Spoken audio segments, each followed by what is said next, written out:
Hello, what's up mga kumari kong tigang o kumusta po kayo? Kayo po ba mga kumari kong tigang ay talagang hack na pagdiskitahan ng mga tao dyan sa paligid po ninyo? Yung marami bagang naiinggit sa inyo, yung mga kapitbahay nyo, mga kaibigan nyo, mga paling harap, yan, yung mga ka-office mate nyo, mga katrabaho nyo, lalong-lalo yung mga kamag-anak nyo na mga inggitera.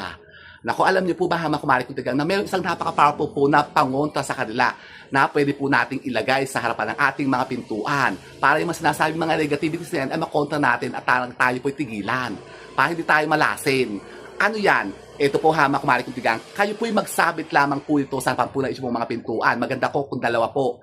Yung in pairs po talaga ha mga kumari kong tigang ang kukunin po. Dalawa po ang kunin po ninyo. Isasabit nyo po ito sa harapan po ng mga pintuan po ninyo o sa mga gate po ninyo. Ano yan? Ito po ha mga kumari kong tigang ang ating mga shell. Shell na mga wind chime. Yan. Alam niyo po ba mga kumari kong tigang na ang shell, ito pong mga shell mga kumari kong tigang na ginawa pong mga gantong mga wind chime, napakainam po itong mag-disperse na sinasabi mga negativities na yan, nagawa nga po ng tao, yung mga naiinggit sa inyo. Kaya kayo po, ugaliin niyo po magsabit nito sa harapan po ng bahay po niyo para kayo po makaiwas sinasabi mga kamalasan na dala-dala po nila. Talaga ba? Opo ha mga kumari kong tigang, subukan niyo yan.